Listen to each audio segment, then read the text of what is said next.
and Sylvia Semañez.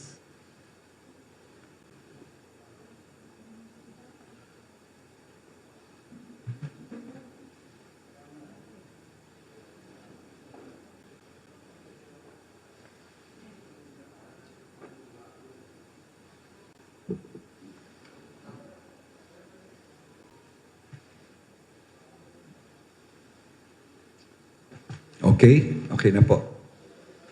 Pakilabas na lang, Jean, please. Thank you. Thank you very much.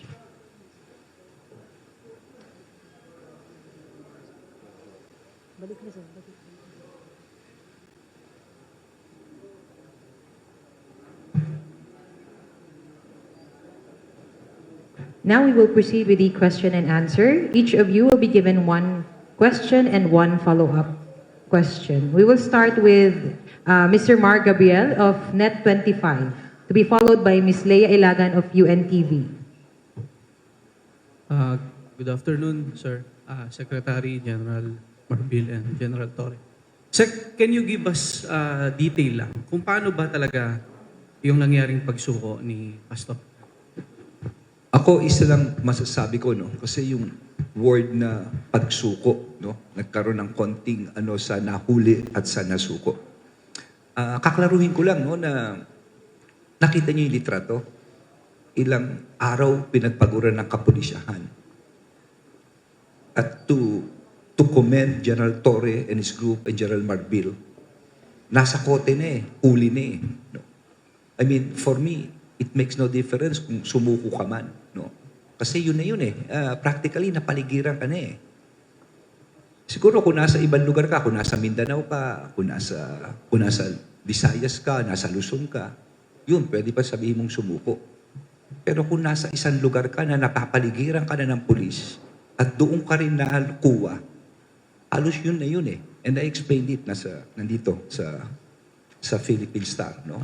Nakalagay po rito yun, no? Malinaw, no? So, yun po ang sa akin. To give you a detail of what actually happened, probably I could give it to General Marbil, okay, General Torre. Gusto po nila i-detalye yung nangyari nung araw na yun. Nick, siguro, you can give the details.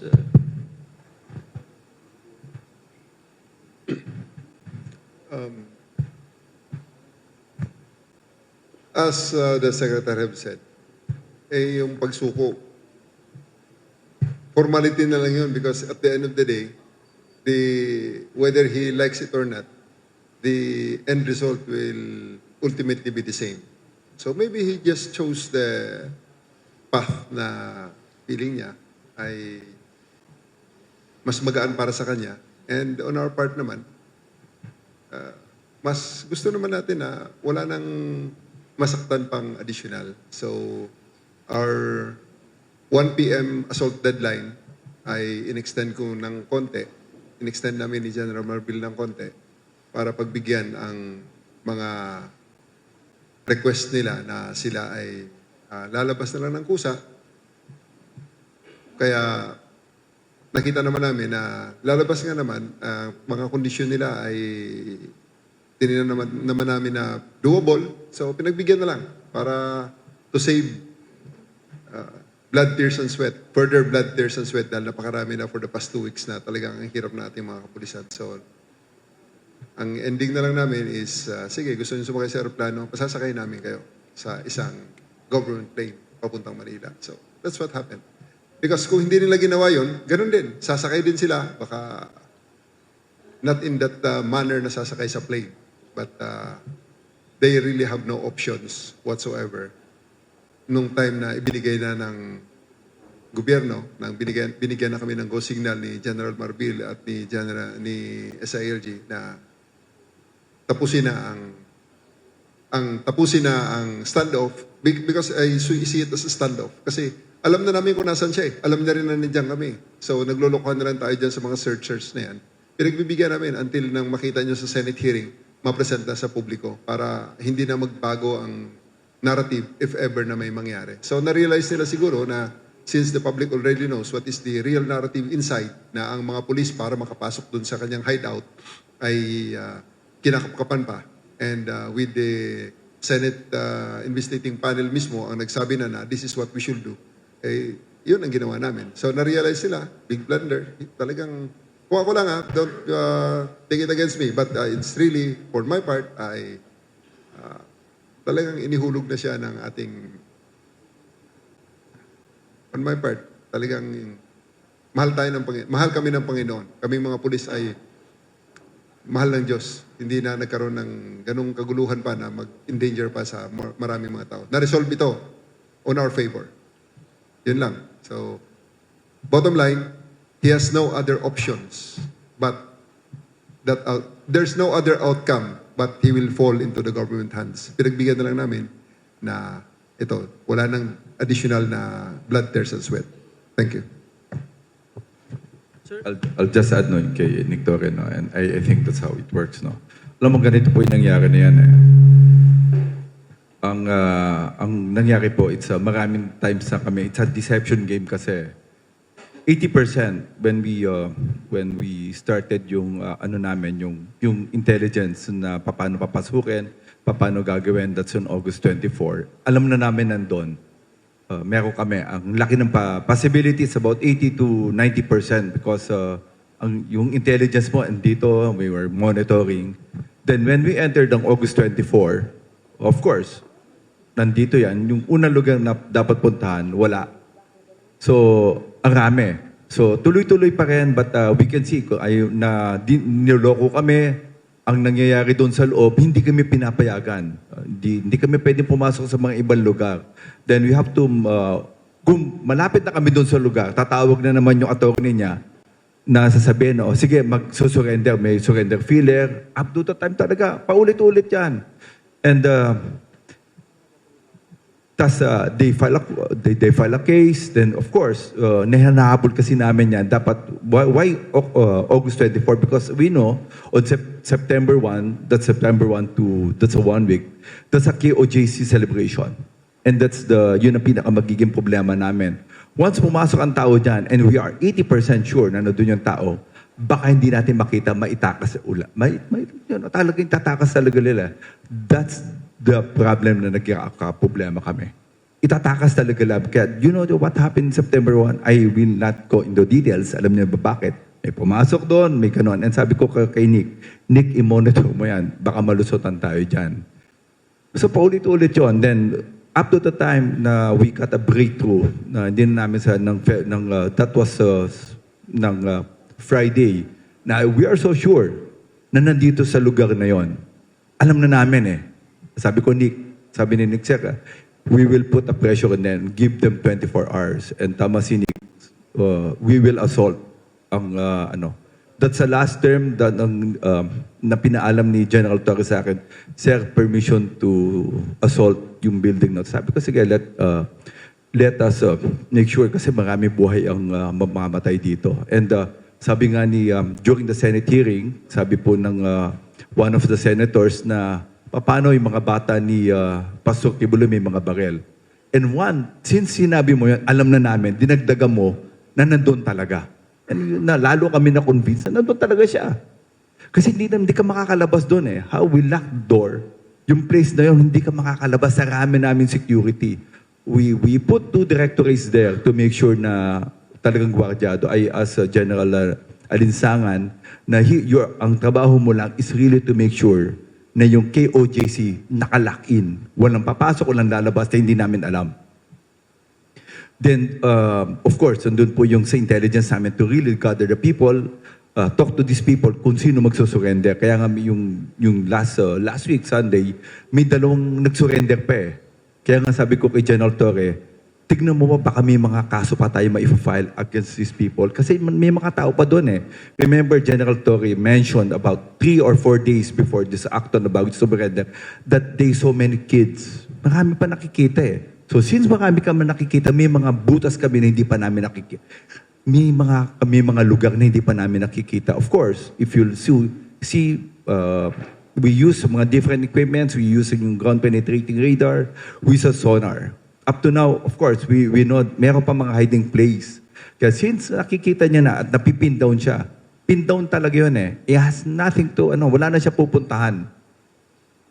sa sobrang rami ng ano natin, and we're get so seryoso talaga si Nick Toritoso. Sabi ko, Nick, ito lang to make sure kung mayroong mamamatay, ano na, tignan natin basta walang bata.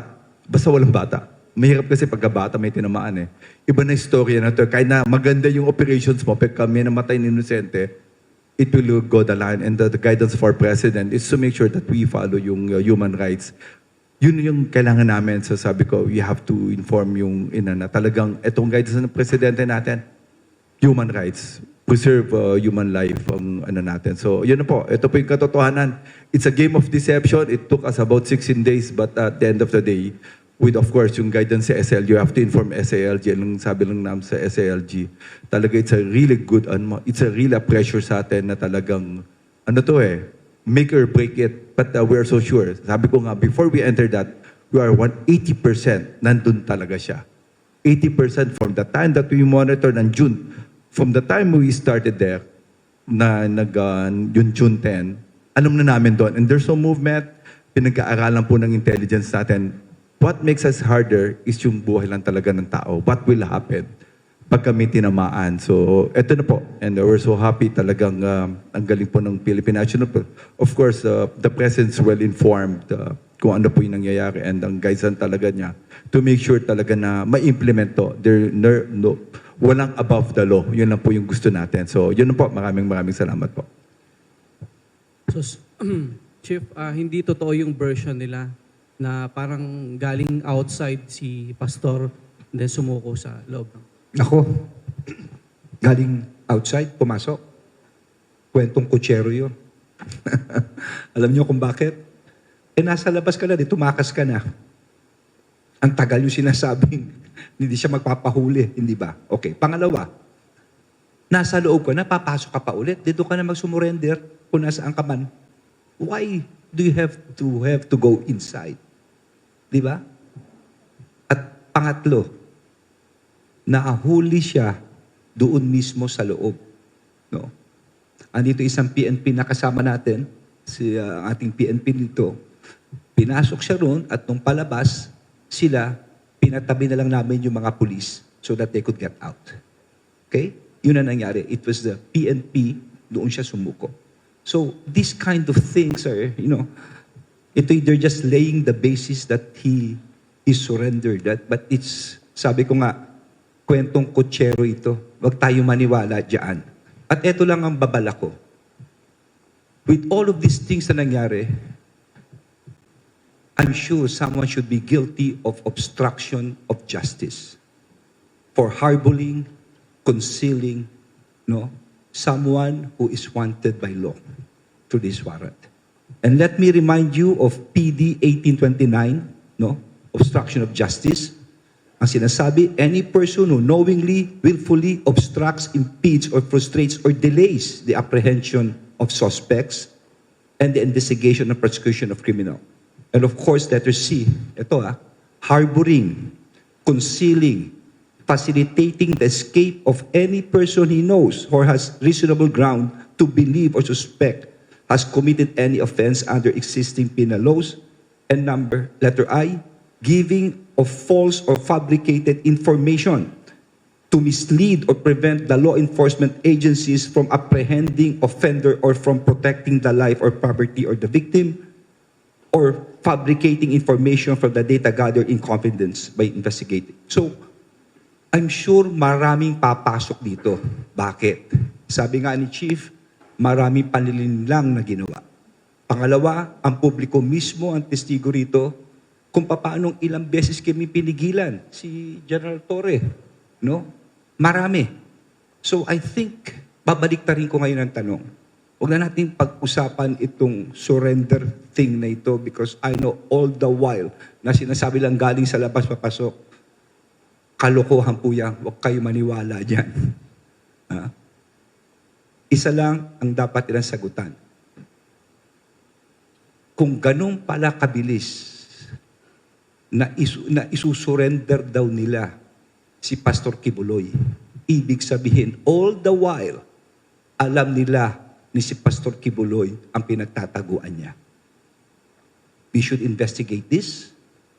And those guilty should be sued accordingly. Dapat po mademanda sila. Okay. Thank you very much, sir. We will now proceed with Ms. Leia Ilagan of UNTV to be followed by Ms. Third Ann Malonzo of Sunstar. Good afternoon, sirs. Sir, hindi lang yung mga miyembro at yung mga supporter ni Pastor ang humarang sa inyo, sa mga pulis sa pagsiserve ng warrant, kahit nung una pa. Meron ba kayong mga kakakasuhan doon? At meron bang kilalang personalidad na kakasuhan ang PNP? At sino-sino po ang mga ito? Kung ako dapat sa mga nangyari, no, papakumpile ko ito kay Chief PNP at sa ating mga sa PNP para tignan na lang. Kasi tignan nyo naman, what if baliktarin natin ang kwento? Ngayon, masaya tayo rito, no? Masaya tayo. What if baliktad? What if hindi namin nakita si Pastor Kibuloy? Malamang, people will be calling for my resignation. They will be calling for the head of General Marbil or General Torre at that. No? Ito mga taong to, baliktarin natin. At sinabi nga ng council niya, binantaan kaming dalawa, na maski mag-retire daw siya, ay katakot-takot na demanda ang aabutin daw namin. Kaming tatlo. Just to show you a few things, andiyan ba yung mga demanda ko? Pakilabas nga. These are just of the cases na final sa amin, ano? Para lang alam po ninyo. No?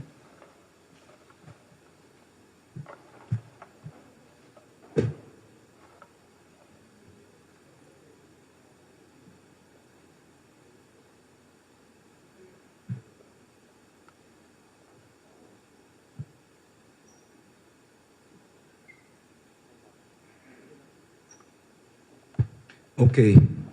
Ito yung final sa amin, no? Ako, kasama ko si, matter of writ of amparo and habeas data in favor of petitioners, Kingdom of Jesus, no?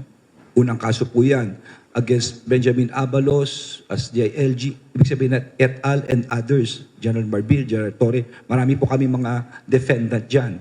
Final po ito sa Davao. Pangalawa, next. Okay, Sonia Advincula against Benjamin Abalos Jr., Romel Marbil, Martinez, Oliver Lee, etc. No? Violations of domicile, interruption of religious worship, offending religious feeling, grave threats, no? Napakadami po nito. Nakaandyan rin. Next. Rodrigo Roa Duterte versus Secretary Abalos, Marbil, Martinez, etc.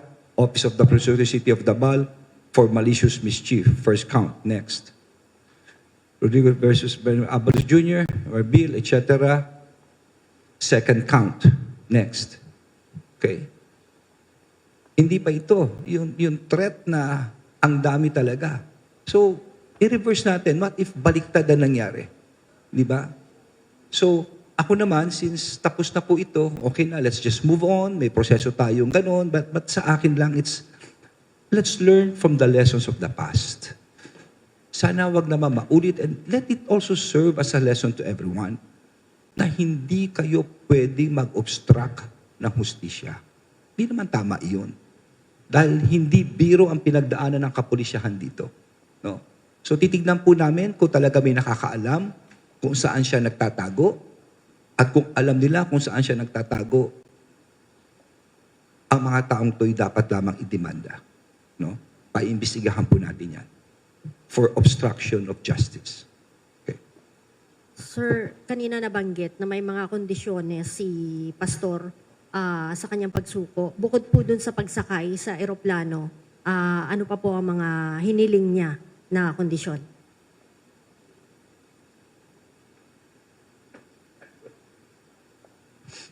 Natatawa ako. Pero wala akong alam, ha? Pabayaan mo na si Chief magsabi. Ano sabing kondisyon? Dalawa yung condition niya. Number one, ayaw niya makita si Nick Torre. Yun lang naman gusto niya. Ayaw niya, that's a saving face kasi. That's what happened. That's really true. O narinig niyo, ha? Ang kondisyon daw, ayaw daw niya makita ang mukha ni General Nick Torre. Isa daw yun sa kondisyon. Sir, na-return na po ba yung warrant sa court? At saka, meron na po bang commitment order kung saan siya ikukulong? Yung 5, kung saan ikukulong? So after this, dadalhin namin sa court kasi tinapos lang namin yung medical. Then ipapakita po namin sa court para yung mga accused po. Thank you very much. We'll now proceed with Ma'am Third Ann Malonzo of Sunstar, to be followed by Mr. Alfred Dalizan of People's Journal. Kay General Torre. Sir, kagabi may binanggit kayo na from the hangar, may tumawag sa inyo na padaanin na lang yung siyam na sasakyan. Is it true, tama ba kung nasa hangar siya or saan ba talaga siya nagtatago doon sa loob ng KOJC compound? Until last night, I was not authorized to speak about it. So sa ngayon, at andito na ang ating Chief PNP and DILG Secretary giving me the authority now to tell. Doon talaga sa Bible School. Okay? Sa Bible School, ang formal name noon is ACQ College of Ministry. At yun ay aming nasurround na for the past how many days. Pangatlong hearing, sa Senate hearing nung Friday, pinakita ko na yung floor plan kasi ayaw nga kaming bigyan ng OBO ng Davao City. Office of the Building Official, for whatever reason. Hindi ko na question. So, ayaw nilang ipakita. So, lahat kasi ng mga rooms ng mga buildings, first day inikot namin, kasi hindi kami makakuha ng floor plan. So, ikot. Punta sa aming, operational matters na to. Ganun lang gagawin din naman namin sa future to pag nagkataon. Na, tinignan namin, so that we can have a sketch of the whole layout ng mga building. So nakita na namin, intindihan na namin, and then on Friday, nung Senate hearing, pinakita na namin. And then sinabi nga ni senators doon na ito na nga. Lahat, although siyempre, sinabi namin ang lahat ng aming alam ng mga buildings para hindi naman baka akala niya. Pero, to some extent, nalalaman nila, nararamdaman nila. So, Saturday morning, after ng Senate hearing, major build-up, alam na nila na sukul na sila dun sa College of Ministry. So, pinaligiran namin at siniguro namin kung makalabas. Dapat ang assault is 1 o'clock nung Saturday. But dinifer namin in deference to the bar. May klase kasi may bar ops kasi ang JMC. Sige sir, pagbigyan kita, sabi ko sa abogado. Next morning, sabi ko, nakita na nila, nagtatanong, bakit ang daming pulis? O, ito na. Meron kaming naka-recording, narinig nila yon. Mga taga-KOGC, hahanapin na namin si Pastor Kibuloy our way. Because for 2 weeks, it's always your way.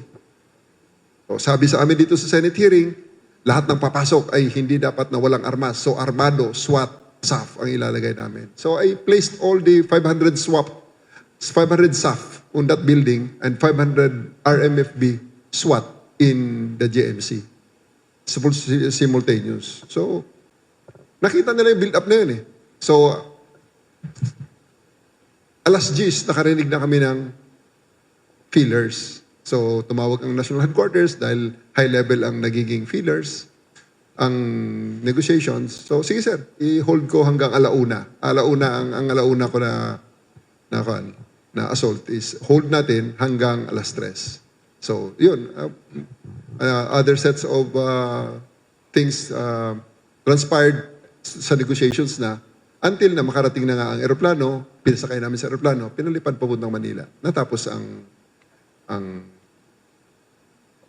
in the middle of all those things, talagang may duda rin kami na baka kami ay being taken for a ride. Dahil una, yung mga other circumstances na parang hindi ma-confirm. Like, schedule ng eroplano, nasa ng eroplano, mga ganon. Every time, makikita nyo sa mga videos, sa mga feeds ng mga independent media kasi nagpapasok na ng independent media for the first time ang KOJC. Dahil alam nila na hindi na kaya ng SMNI ang kanilang propaganda at ito ay totohanan na magkakasakitan pag nagkataon. So, pumasok ang makikita nyo na alas 3, 2:45 actually, tumayo na lahat, ready for assault. So, nakarinig naman akong tawag, sandali lang, pakihintay lang. At tinatapos na lang. Walang eroplano, wala akong nakikitang eroplano rito. In 30 minutes, pag wala kang eroplano maipakita sa akin or kahit na flight directive or whatever ng kung anumang plane, tutuloy ang assault ng alas 3:15. Pagbibigyan ko alas 3:15, another 15 minutes. So, na-receive ko yung confirmation ng aeroplano. Ngayon, dapat alas 6 darating. So, pinaredy ko 5:30. O sige, 5:30. Ready. Tayo na naman ng mga tao, nakikita nyo yun eh. Nakikita ng mga local reporters yun. Ito naman, ready na naman ng mga police. Ready for assault. 15 minutes before, ready for assault.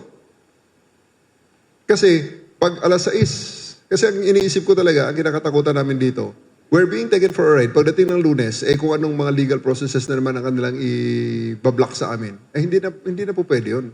Masyado ng sayang, napakalaki na ang magiging damage sa part ng government. So, tinapos namin. So, nang nagland ng aeroplano, nag-transition na kami sa prisoner transport. Dahil I really demanded that 30 minutes before the landing of the plane, dapat makita na siya ng aking representative. Ayun lang ako makita. So, sige, I will send a representative. And that was one high-ranking officer together with my other command group na nandito. Nakakita. I just don't know if they want to be identified. So, nang makita na, medyo kalmante na kami. Kaya, prisoner transport, nakita nyo, nilid ng Abseo na patrol car, ang convoy, at paglabas ng hangar, dahil ayokong dumaan sila sa main road. Hindi tayo pwedeng dumaan sa main road. Dito kayo sa loob ng airport, bubuksan natin. And then, everything just fell into place. And eto nga, na-resolve ng peacefully and successfully.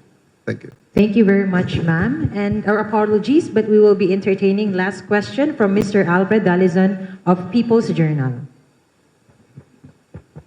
Good afternoon, sir. Sir, question lang po. Merong mga reports na some insiders, particularly female members of the KOJC, acted as tipsters ng PNP para matapos tong operation na to. Can you confirm that info and what motivated them, sir?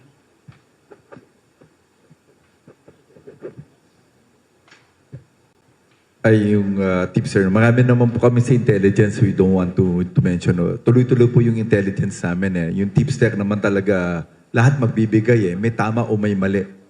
Kaya nga, naghahanap kami talaga. But of course, someone, yung Friday talaga, yung nakuha po ng mga tao natin, talagang tama yung sabi nyo, maybe na-disgruntled na sa belief niya kay Pastor Kibuloy. So, he wants to tell na yung kung asan yung lugar. But sabi nga ni General Torre, alam naman namin yung lugar. Hindi lang kami kumbaga hindi kami 100%. Kasi dito kasi, ang gusto namin, when you make an assault, 100%, it will cause life or distraction, no? O kung hindi mo makuha yan at malaking problema, talagang blunder sa PNP yan. Kung may nakatulong man sa amin, that's really true. That's on Friday, may nag-tip. At least na-reinforce po yung belief namin na nandun talaga yung tao. And every day po kasi sabi ko nga kay General Torre, we map out lahat ng pinupuntahan namin, lahat ng inaano namin. Yung lahat na papasok, lahat ng lalabas, we check all the CCTVs every day. Umaga, hapon, baka matakasan kami.